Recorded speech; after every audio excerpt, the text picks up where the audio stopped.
Hey guys, what's up? Zax here, and today we're here with a preview of the 2013 Italian Grand Prix. Now, the footage you're watching in the background is my first time driving on a kart circuit that isn't Filching Manor. So, this is Lid Kart Circuit, and it's something a bit different. It's a lot faster with much faster karts. So you can expect me not to be very good, as I said, my first time. So I'll definitely be going back at some point and trying to improve my lap time. But yeah, I'm looking forward to going back. And yes, let's have a look at what happened last year in the Italian Grand Prix. Well, last year it was a bit of a McLaren-dominated event with Lewis Hamilton and Jenson Button securing the front row last year. Only 1/10 of a second between them.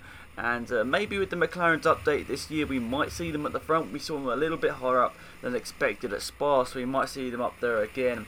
But last year we saw a couple of people, some big names, not getting into the top 5. Vettel was 6th, 8th was Raikkonen, 10th Alonso, and 11th Webber, which was kind of a bit of a big thing to see because all of those you'd expect to be in the top 5 in qualifying, but none of them made it last year.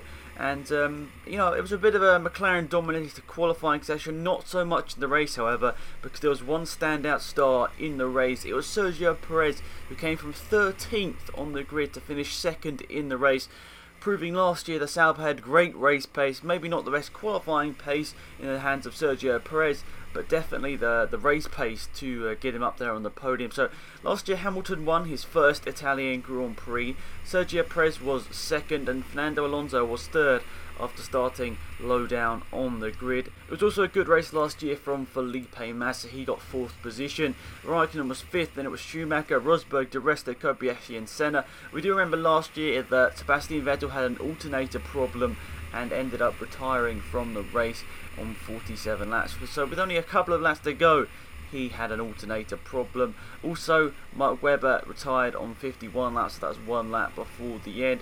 Hulkenberg didn't have a very good weekend. He didn't do a time in qualifying and then had problems with the brakes in the race.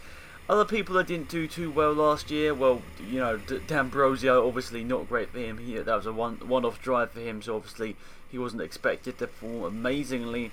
But last year we saw only, I think it was half a second between 10th and 11th. The two Williams were separated by half a second after 1 hour and 20 minutes worth of racing. So this does provide some great racing, especially as the two leaders were, well, Hamilton and Perez were separated by 4 seconds last year.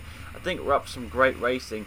And from Raikkonen, Schumacher and Rosberg, they were separated by 3 seconds after the race. So I expect some great racing here. Obviously we can see quite a lot of overtaking due to the long straight. So it's looking like it's going to be a great weekend's worth of racing here in Italy at Monza.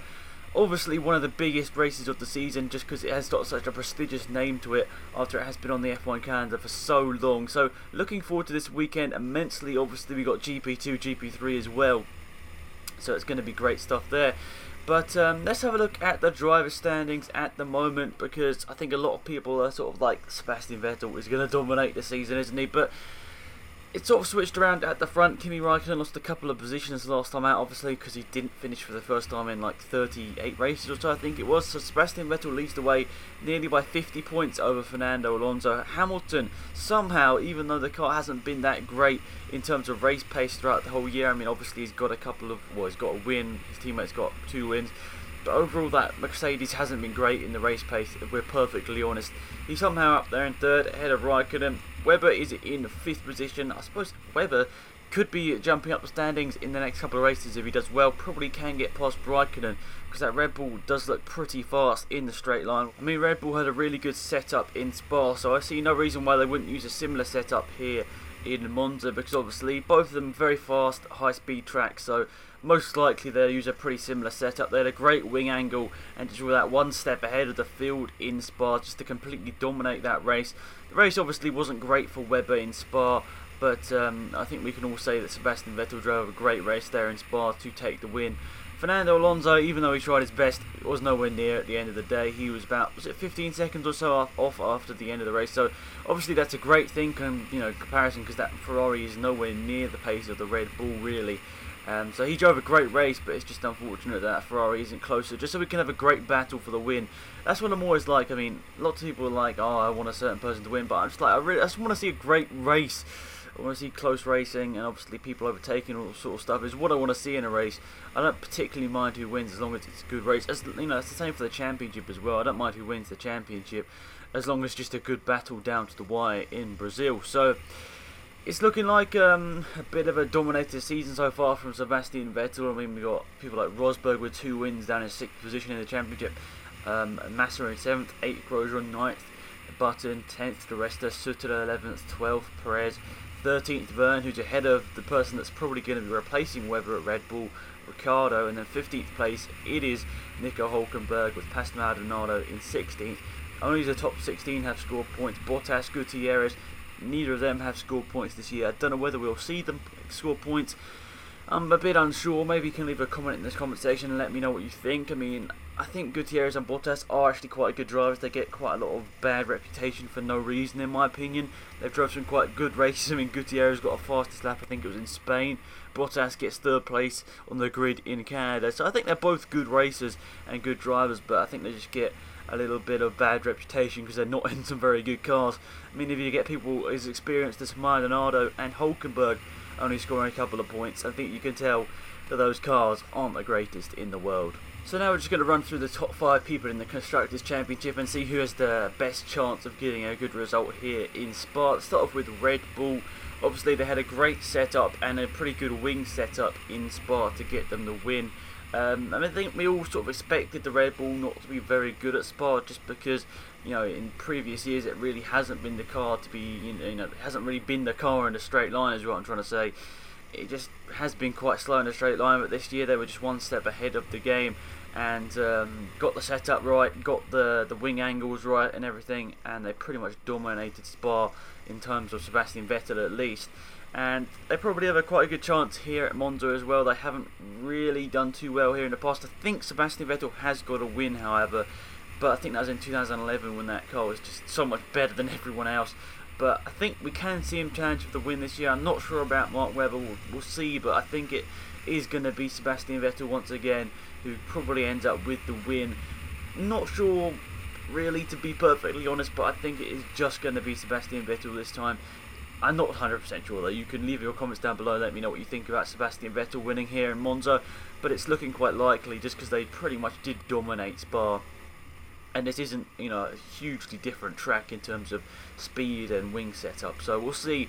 But it does look like Red Bull have got the step up on the, you know, the other guys, and they probably will be coming here with a good shot at the win.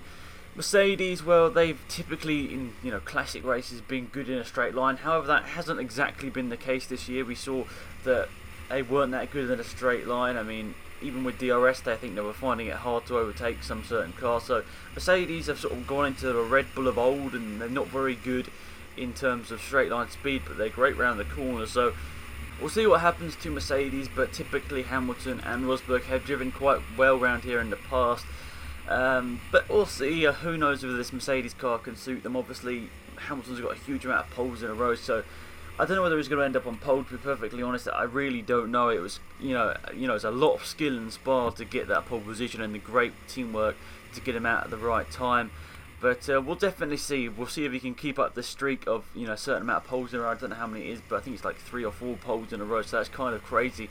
So it wouldn't be too, you know, surprised to see Hamilton at least on the front row, if not in the first position on the grid. But we'll see what happens when the qualifying is over in a couple of days' time. But then let's move on to Ferrari. Obviously, home race for them, and I guess they'll be expecting for a good result here. I mean, they didn't actually go too badly in Spa. I mean, a lot of people I think were criticising Ferrari before that race, but they actually sort of pulled one out the bag in the middle of that race and did a pretty good setup strategy for the race, and they could keep with Sebastian Vettel at certain points. But let's be honest, I think Sebastian Vettel was probably cruising a little bit during that race. He was never really challenged.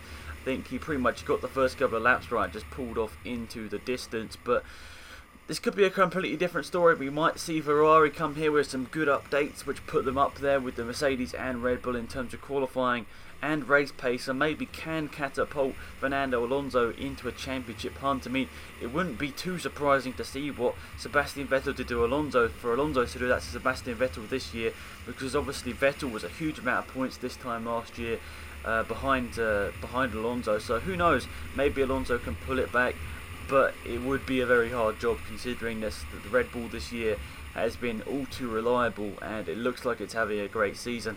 It's a bit, sort of reminds us of the 2011 car in a way that was quite dominant, but it can be beaten. Unlike the 2011 car, which was pretty much, I think there was a 20 in the 2011. I think Red Bull were on the front row every single race. I think they qualified pole every single race except from one, which I think was either India or Korea. I can't really remember, but we'll see. I think Ferrari and Mercedes will be up there, but I'm not sure, to be perfectly honest, if they'll be able to challenge the Red Bull. Next up, Lotus. Now, they've sort of dipped off in recent races, not 100% sure why, obviously having a problem with Kimi Raikkonen in Spa. I think he had brake problems, which obviously can't be that nice, especially if he's got this consecutive run of so many points. And I guess he would like to come to the finish. I guess any driver would like to come to the end of the race, but just unfortunate for Kimi Raikkonen there in Spa. He's sort of the king of Spa. He's won around there multiple times.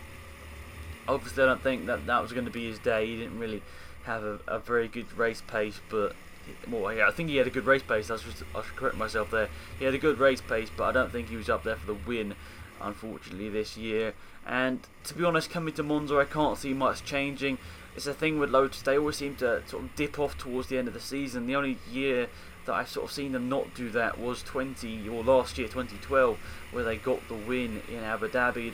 However, that was a bit more down to luck than, maybe it was a bit more down to luck. I don't really know, to be perfectly honest, but I think it was a bit more down to luck and driver skill than down to the car being the best in the world last year. Towards the end of 2012, that Lotus wasn't actually that good. We saw in the races following that they didn't really have a chance anywhere near the win. But somehow he did it. But let's talk about 2013. Don't think they've got a very good chance of getting a top 3 finish in Monza, but who knows? Last year, a wild strategy from Sergio Perez catapulted him from 13th up to 2nd. So maybe this year we can see something similar with the Lotus guys. But I don't know. We could see it. We could maybe not see it.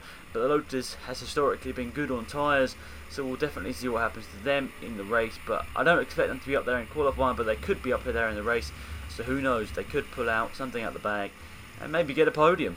And next up, we'll move on to McLaren, and I think we'll actually talk about Force India as well, because they're only separated by 4 points, so they're both up there in there for 5th place in the Constructors' Championship. But McLaren, I think they have sort of come to form in recent races. They have done a little bit better. They overtook Force India in the last race in Spa. Obviously, that was down to Jenson Button, pulling out a pretty good result in that last race. I mean, Jenson Button, I think Jenson Button was leading at one point. He was definitely up there in the top 2 or 3 positions at one point in the race. So, Button did a great race in Belgium, so I don't see any reason why he couldn't do another great race here in Monza. I mean, he said last time that he could have got a podium at Spa if he'd done I think it was the one-stop strategy. If they'd done the one-stop strategy, they could have probably got a podium, was what he was saying. But whether he'd be able to get on the end, get to the tyres to the end of the race would have been a different story. But Jenson Button drove very well in Spa. I mean, Sergio Perez was backing that up with 11th place finish. Obviously, things aren't going exactly to plan for Perez this year. We all know he's one of the best drivers out there in terms of raw speed, knowledge and everything.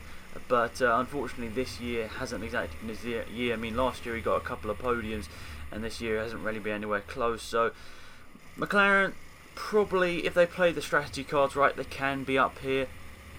I think if they can do like a one-stop if everyone else is on a 2-stop or whatever, if they do manage to do one less stop than the rest of the field, I think we'll see them up there, maybe in contention for a top 5 finish. I think they will be fighting with the Lotus cars, and so that'd be interesting to see how they end up. But Force India, unfortunately for them, they have dropped back in recent races. I mean, Sutton picked up a couple of points in Spa, but it wasn't enough to keep them ahead of McLaren in the championship. So McLaren ahead of Force India now. I mean, that's going to be a great scrap towards the end of the season.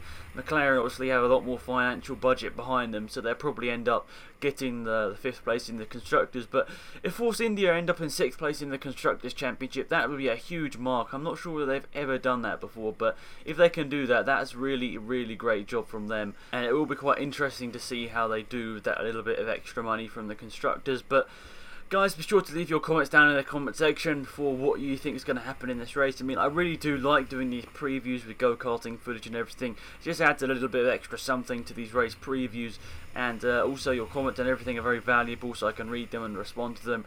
And yeah, just get some feedback on the video and what you think is going to be happening in the race. So guys, if you want to leave a thumbs up on this video, I'd be really appreciative. I mean, these previews get a lot of effort put into them. So yeah, so guys, thank you so much for watching this episode. Thank you all for tuning in. Hopefully you enjoyed the footage in the background.